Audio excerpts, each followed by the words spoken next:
Hi friends, welcome back to study classes. तो एक बार फिर से आपका स्वागत है हमारी इंटरव्यू विद टॉपर सीरीज में। और आज हमारे साथ एक स्पेशल टॉपर जुड़ी हुई है। 99.93 परसेंटाइल स्कोर के साथ कॉमर्स में जेआरएफ क्रैक किया है प्रतिष्ठा ने। मैनी मैनी कॉन्ग्रेचुलेशंस प्रतिष्ठा जी।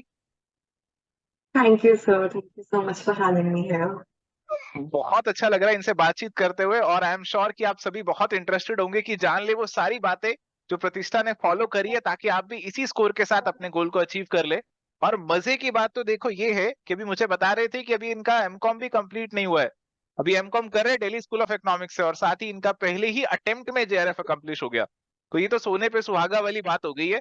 और अब प्रतिष्ठा जी से पूछ लेते हैं, उन्होंने कब डिसाइड किया कि आपको इस एग्जामिनेशन के लिए प्रिपेयर करना है, और कैसे उन्होंने प्रिपरेशन को स्टार्ट किया। So, मैंने सोचा था कि यूजीसी नेट तो मैंने फोर्थ सेमेस्टर जब मैं ग्रेजुएशन कर रही थी, मैं सोचा था मुझे इस प्रोफेशन में एंटर करना है। I want to be an assistant professor. तो तब सोचा था। फिर दिसंबर 2021 में एडमिशन हुआ डीएससी में। उसके बाद जनवरी में मैंने सोच लिया कि अब से प्रिपरेशन करनी है, बिकॉज जून का अटेम्प्ट होता है एंड 6 मंथ्स मैंने सुना था सबसे कि आप टाइम है करने का। एंड नोटिफिकेशन आ गया, फिर ट्वीट आया और वहां से हाइनल से कि जून में होगा। एंड तब मैं बहुत स्ट्रेस हो गई थी कि सिलेबस भी नहीं हुआ, कैसे होगा। बट फिर एक दिन मैंने आपकी भी वीडियो देखी थी, आपने कहा था कि 100% ना तुम कभी भी तैयार नहीं होगे, जितना करे अच्छे से करो।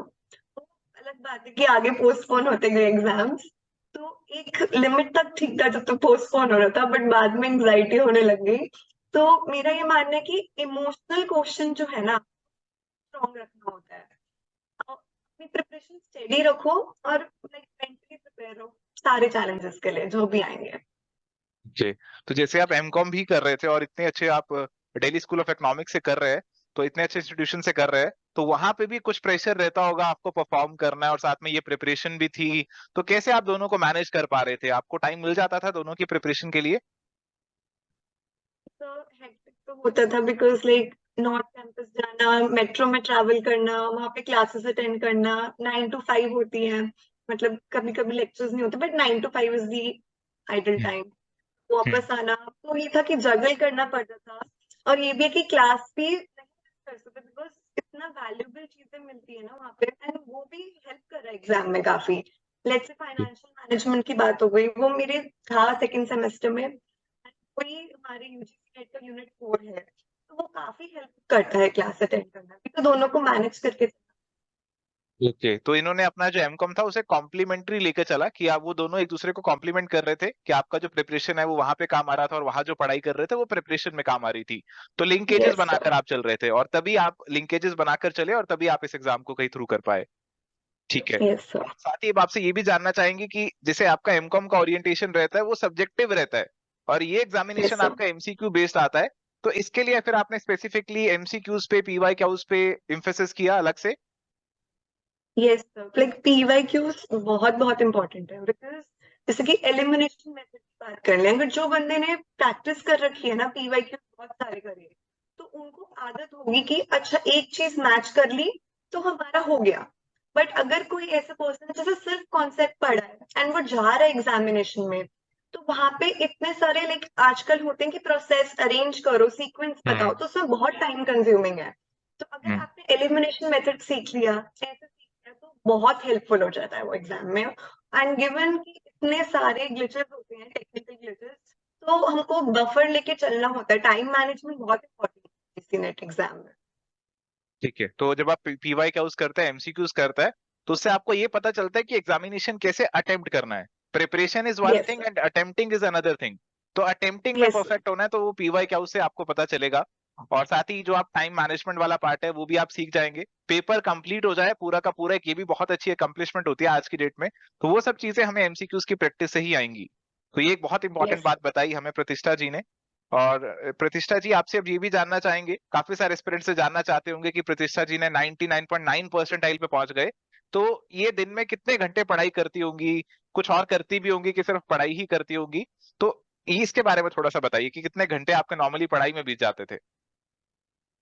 तो on an average 5 hours per day पढ़ती थी मैं।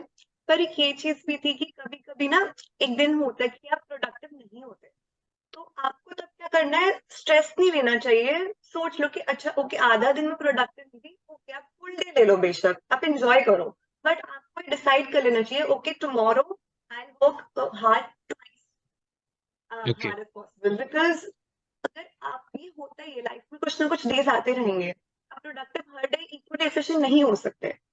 आप नेक्स्ट डे और मेहनत करिए, अपने गोल से डिविएट नहीं होना।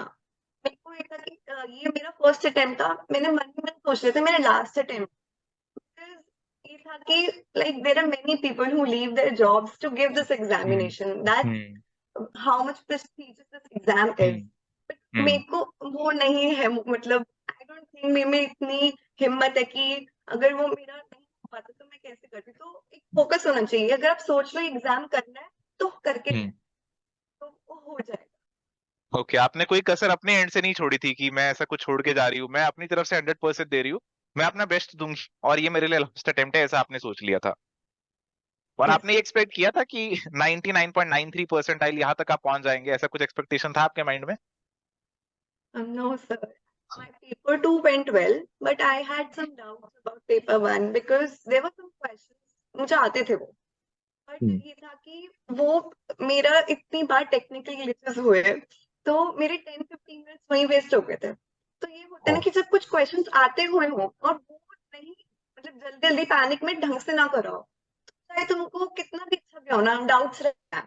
तो आई हैड सर्टेन डाउट्स कि पेपर वन में कुछ ऐसा वैसा ना हो जाए, तो I scored 32 questions out of 15 paper one hmm. Correctly. Hmm.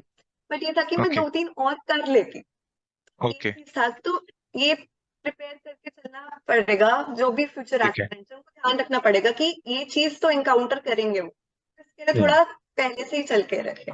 Okay. Okay, जो एग्जामिनेशन का एक्सपीरियंस होगा वो क्योंकि अनफेमिलियर एनवायरनमेंट में हो रहा है, आप अभी कंफर्ट जोन में बैठे हैं, पढ़ाई कर रहे हैं, बट वो अनफेमिलियर एनवायरनमेंट है, तो कुछ ना कुछ आपको वहां पे लेके बफर लेके चलना पड़ेगा कि वहां कुछ ना कुछ ऐसा हो सकता है जो कि आपको डिस्टर्ब कर दे, बट अल्टीमेटली आपने अपने आप को काम रखा, पैनिक नहीं हुए, और जो भी आप कर सकते थे मैक्सिमम अटेम्प्ट आपने वो किया। तो ये बहुत अच्छा लगा, ऐसा ही करना चाहिए सभी को। और प्रतिष्ठा जी, आपने अपना कोई ऐसा टाइम टेबल भी सेट किया हुआ था कि आपने एक शेड्यूल बनाया हुआ था कि इसके अकॉर्डिंग मुझे ये टॉपिक्स कवर अप करने हैं, आज मैं ये पढ़ूंगी, इस वीक में ये टारगेट है, ऐसे कुछ टारगेट्स वगैरह भी बना रखे थे आपने? यस सर, मैं एक यूनिट पेपर वन से एक यूनिट पेपर टू से ये फिक्स कर लेती हूँ, this week I have to do this along with MCQs. तो ये ओके। ऐसे करके मैंने फिक्स कर रखा था कि ये तो करना ही करना। ठीक है, तो ऐसे एक वीक के अंदर आप 2 यूनिट्स को टारगेट कर लेते थे? यस। ओके। ओके, चलिए बहुत अच्छी चीज है। मैं हमेशा ऐसे ही कहता हूँ कि आप 2 यूनिट्स को इकट्ठे पकड़ के चलिए, वरना 20 यूनिट है, जब पहले से 20वें पे पहुंचेंगे तो पहला भूल गए होंगे। तो आप दो इकट्ठे करके चल रहे थे, तो इससे आप थोड़ा सा इन टच रहते हैं प्रिपरेशन में। और एमसीक्यूज और पीवाई का उसका तो इंपॉर्टेंट रोल है, जो प्रतिष्ठा जी ने ऑलरेडी बताया। अब इनसे ये भी जान लेते हैं कि क्या गोल्डन एडवाइस, क्या गोल्डन वर्ड्स रहेंगे प्रतिष्ठा जी के, जो फ्यूचर एस्पिरेंट्स है, जो चाहते हैं कि हम भी ऐसे ही पहले ही अटेम्प्ट में एमकॉम के साथ ही हमारा भी क्लियर हो जाए, तो उनके लिए आप क्या एडवाइस देना चाहेंगी? So my advice would be that you need to have a clear focus. आप एक बार मन बना लो कि मुझे एग्जाम क्रैक करना है। आप ये मत सोचो कि नहीं होगा, कैसे होगा और कितने लोग हैं, लाइक इवन आप सेंटर पे जाओगे you will see a lot of teachers there who have cleared NET and they are there for hmm. JRF. तो अपना हम्म। कॉन्फिडेंस लूज नहीं करना, उल्टा hmm. You are in lot of touch because आप पढ़ते आ रहे हो, हम्म। वो हम्म। हैबिट बनी हुई है। तो आप एक बार क्लियर फोकस लेके चलिए कि आपको करना ही करना है क्रैक, तो कोई भी आपको नहीं रोक सकता। ओके, बिल्कुल सही बात इन्होंने बताई कि अक्सर हम घबरा जाते हैं, अरे इतने सारे लोग दे रहे हैं, इतने एक्सपीरियंस के साथ दे रहे हैं, तो हम तो उनके सामने कुछ भी नहीं है। तो आप उनके सामने ये मत सोचिए, आप सोचिए कि मैं प्रिपरेशन से इन टच हूँ, मैं अभी फ्रेश पढ़ाई कर कर आई हूँ, तो मैं उनको आसानी से फेस कर लूंगी और बीट भी कर दूंगी। तो ये जज्बा रखेंगे, डिटर्मिनेशन रखेंगे, तो डेफिनेटली आप इस एग्जामिनेशन को भी क्रैक कर लेंगे। तो प्रतिष्ठा जी, इस गोल को अकम्प्लिश कर लिया, आगे क्या गोल सेट किया आपने अब अपने लिए? So I'm currently talking to my professors, either assistant professor, PhD. So I am learning okay. about pros and cons, and accordingly I'll okay. talk about. Okay. Okay. Okay, चलिए ठीक है Pratishtha ji, I wish you all the very best. आप अपने future endeavours में भी ऐसे ही अपने goals को अचीव करती रहे। तो बहुत अच्छा लगा प्रतिष्ठा जी से बात करते हुए। अब इनसे विदा लेने का समय आ गया है, तो प्रतिष्ठा जी, ऑल द वेरी बेस्ट। आपसे यहाँ पे विदा लेते हैं। आई एम श्योर कि हमारे जो फ्यूचर एस्पिरेंट्स हैं उनको कुछ यूजफुल एडवाइस यहाँ से मिला होगा। Thank you so चलिए, much, तो this is it for and I today. wish everyone all the best. Okay, thank you. Bye. Take care. All the best and keep watching Ever Study classes.